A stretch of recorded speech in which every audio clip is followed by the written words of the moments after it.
I'm gonna use some oregano today. I am living on the edge. Andris here at the Baking Steel Studio. Today, we are doing our pizza hangout, pizza dough hangout, pizza making hangout, sauce talk, whatever you want to call this. It's going to be amazing. I'm going to make a pizza, and then we're going to answer all of your questions. And what I've done is I've set up my kitchen here to make pizzas. I'm going to take you through like what I would do on a typical Friday night. Thank you for being here. If you're watching us on YouTube, be sure to subscribe and follow us and check us out at bakingsteel.com. We are here to answer and we're obsessed with making pizza great at home. And we want to help you do that. I made a 24-hour dough, and I made a dough using a couple of different flours. I use central milling flour, and I used, let me grab it. I got back here. I used a combination of flour. We talked about this before. So before I get into pizza making, I want to tell you about the dough I made. I used 2 bread flours. I used central milling, my go-to. I used 450 grams of this flour, very high in protein. And then I used 50 grams of farm to flour, bread flour. This is a really, really nice earthy flour. It's got some really nice flavors like nutty. It's delicious. I added just a smidgen to my dough batch. So I invented a pizza dough today. I've got 450 grams of bread flour and 50 grams of that. I combined them. I did an overnight rise only, a 24-hour ferment. You heard that right. 24 hours only. That's like the minimum we like to use because we want to let that dough ferment overnight to start to develop the flavors. Let's get right into making pizzas. And that's going to start with our dough. As I mentioned, my dough's been sitting there for 3 hours. It's ready. It's relaxed. I made my dough ball. Now the dough is going to be super easy and supple to stretch, the gravity stretch. Meanwhile, I've got my oven here preheating at 450 degrees Fahrenheit on convection because I love convection. Remember, the convection is just this fan that blows around in the back of our oven. It just keeps that heat evenly distributed for pizza making or anything that you make. I always use convection. As usual, I floured my work surface here, right? Let me get my camera better here. Thank you. Flour my work surface, grab my dough, just place it in the flour, right?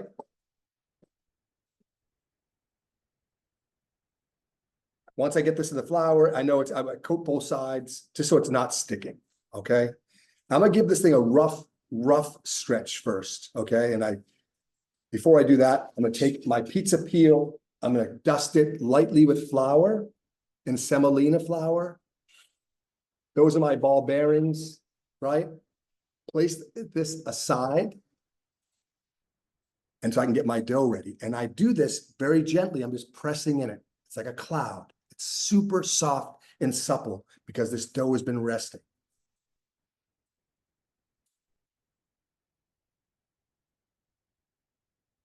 Isn't that gorgeous? Look at those bubbles. Pop it or keep it. Let me know in the chat. When it gets to be about 6 to 8 inches, I can pick it up on the back of my knuckles and just give it a little tug. And you can see I'm keeping my hands inside the dough, nothing sharp. My fingers kind of closed, right? So I can kind of do a stretch. And by stretch, I just kind of give it a little pull and let gravity. And then I just turn my hands like a steering wheel inside that dough, right? You getting this, right? Slowly. And you can see the gravity is starting to make this thing stretch and grow. Because my dough is so supple, it's been resting for 3 or 4 hours. I'm going to take this dough, place it back on my peel, okay? Just like this. I never get tired. So I give it a little pinch. If anybody's new to making pizza at home, before I do sauce, before I do cheese, this thing has to slide like a puck. See how it's sliding, right? That's what we're looking for. Now I'm comfortable. I can get back on there, add some sauce. Sauce. I opened up a can of one of my favorites, Bianco di Napoli. Can you see that? Bianco di Napoli tomatoes. All I do with my tomatoes, I add, I'm using a little bit of Redmond sea salt. It's amazing. It's got some great flavors in it. I add about 10 grams, and I do this from experience. It's a good chunk. I dump that into my tomatoes, my can of tomatoes, and all I do, you guys see what I'm doing here? I'm just going to mix. Beautiful, right? This got some nice chunk to it. That's my tomato sauce. So this is a simple pizza. I'm going to do 2 cheeses, my crushed tomatoes. If you can't get these Bianco di Napolis, they sell them at Whole Foods. Go there, find some, I like these Isola San Marzano tomatoes. Incredible. Now, these are whole plum tomatoes. They're beautiful off the vines. They can them. So what we need to do is crush them. We can crush them by hand, crush them by food processor, and then just add sea salt. That's the tomatoes. Remember, our tomato sauce is going to cook on the pizza in the oven. We do not need to cook it ahead of time. We want the fresh tomato taste. Let's talk about cheese a little bit. My go-to cheese, again, Whole Foods. This is a Fontina cheese, super soft, right? It melts beautifully. And they sell this at most markets. I'm going to use my Wonder Shredder. Again, we'll link to this. This thing is epic, the Wonder Shredder. I take my grater, and you can see I'm getting everything ready before I make my pizzas, right? They call this mise en place. Get your shit together before we start to cook. Get all your ingredients out. And here's why I love the Wonder Shredder. You can see these shreds, how big these are, and this cheese melts so beautifully. I just like a little bit of cheese with big shreds. It's going to melt incredibly well. When we buy the pre-packaged cheeses in the stores, they have them in bunches. Well, in order for those separate pieces of cheese not to stick together, they need to coat them with like a starch. And that starch can brown a little bit prematurely in the oven. So how to combat that is by taking our own shredder, whether it be a Wonder Shredder or an everyday shredder, shred your cheese. This is not coated with anything, so when it melts, it's going to melt nicer than the prepackaged types. We know that from experience. My fresh mozzarella, again, I'm going to tear this by hand. You can cut it into cubit, however you feel like doing it. That's my cheese. We've got our sauce.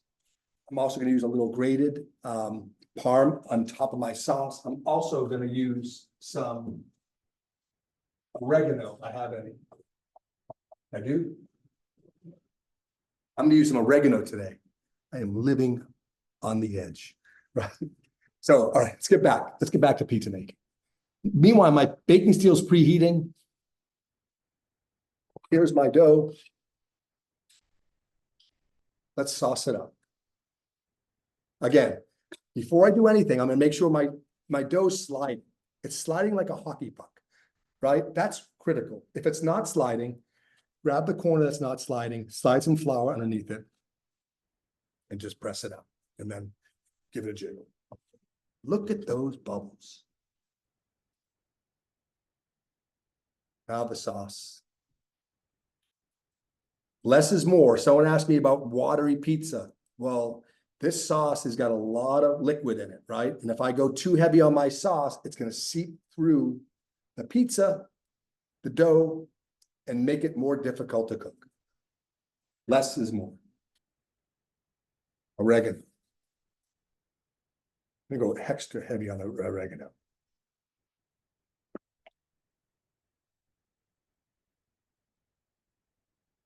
Some parm, Romano, right? That gorgeous? You see that? The lighting, it's amazing, right? A little bit of Fontina.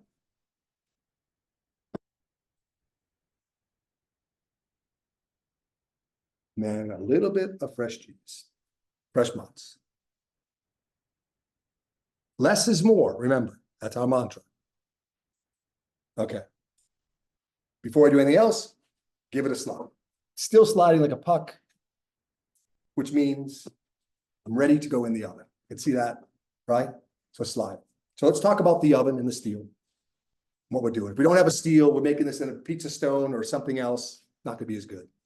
But it will work. My dough is sliding. I've topped it. I want to get this in the oven pretty quick, but let's talk quickly about what I've got in my oven. My baking steels, I got one on the top rack, one on the bottom rack, 450 degrees convection, preheated. I am now going to switch my oven to broil. Broiler, there's broiler high and there's broiler low in this oven. I always go with the high one.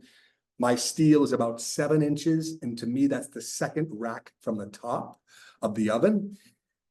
Once I switch my oven to broil, I'm waiting for those broilers to turn red hot, literally red hot. I'll show you inside the oven in just a minute. When my oven turns red hot, that's when I launch. When I launch, back of my peel goes to the back of the steel. I just slide it off, take a deep breath, slide it off nice and slow. All right, let's go inside the oven. You guys can see what I'm doing here. All right, so here's my oven. Got my pizza here. Let's take a peek inside. I'll show you what I'm looking at. See my red hot burners, right? My steels are inside. I'll bring my peel all the way to the back and just kind of lightly peel it off like that. Close the oven. I set my timer, 2 minutes. 2 minutes on high. The timer is going to be, 2 minutes under a broiler is a lot of time. And it goes fast. And if I don't use a timer, I will end up burning my pizza almost every time. So remember, your iPhone comes equipped with a timer. Use it. 2 minutes for me is just my signal. It's almost too long. So I might want to jump in there after 90 seconds and rotate my pizza. Remember, we still want to rotate because the ovens get so hot. They're always gonna be a little warmer in the back of the oven than the front because we open it up, heat escapes, etc. So be mindful. We call this the first turn in the industry. I'm gonna first turn it. It's been about a minute. So why don't we peek inside? You guys can see what I'm looking at. Boiler's on. Look at this. Look at that. See those colors? It's got some nice pop. It's a nice char. It's been about 75 seconds. I'm gonna turn the broiler off, go back to convection, multi-bake, 450 degrees, 475, what the heck. 2 more minutes. I'm just turning my broiler off. I left the steel, the pizza on this top steel. If I'm making multiples, I would have moved that to the bottom steel and then launched a new pizza on the top steel. But since I'm only making 1 today, I only need 1 steel. I'm making 2, I only need 1 steel. I have 2 steels in my oven because I love to have pizza parties. And when I have pizza parties, I am making pizza after pizza in succession. So every 2 minutes, I'm launching one in and then moving one to the bottom steel and launching a new one on top. The bubbles, yeah, let's talk about the bubbles. Now the bubbles, I like bubbles personally. It makes every single pizza unique, but typically they can get burned, like really a lot of char, and that's what we have here. That's okay. We like the char. I like the char, it adds character. A few moments later. I'm just gonna pull it out so you guys can see. I'm guessing it's done. Look at this thing. Let's go top down so you guys can see. Isn't that gorgeous? Look at this pizza. Hear that sound?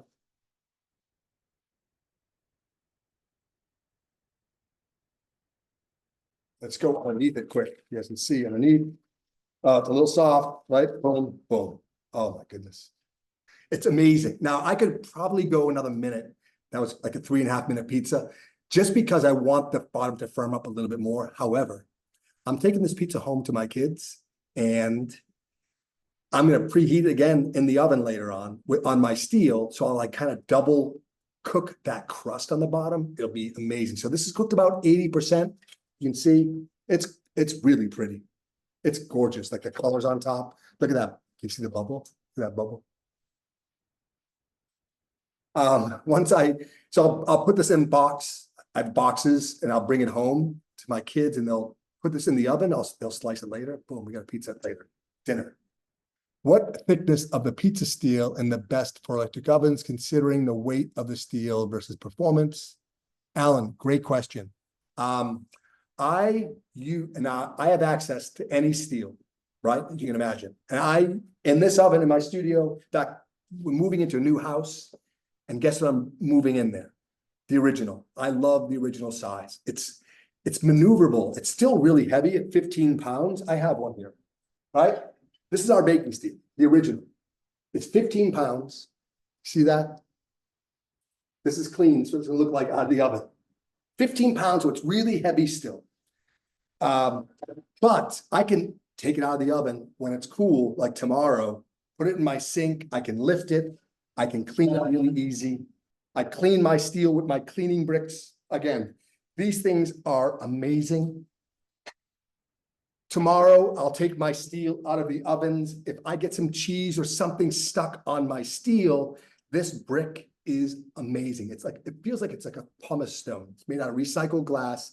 I lightly scour my steel in any area that might have some trouble, right? Stuck stuff. And this will unstick anything. It'll bring your surface back to smooth.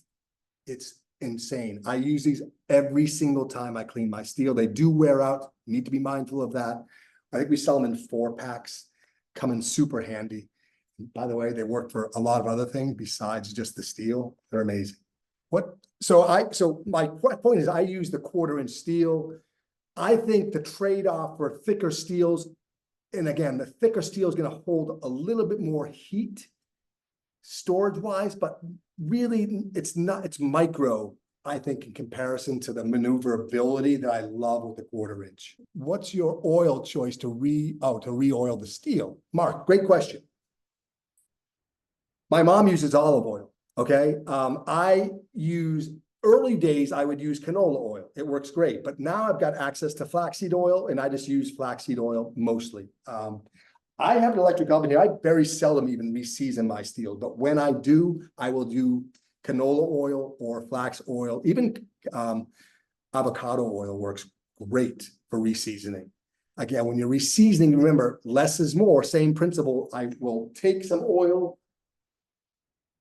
I'll put a dab of oil on my steel. I'll wipe it in, right, with a paper towel. And then I'll take another paper towel and I'll try to wipe it off. In other words, I want a very, very thin layer of oil on my steel.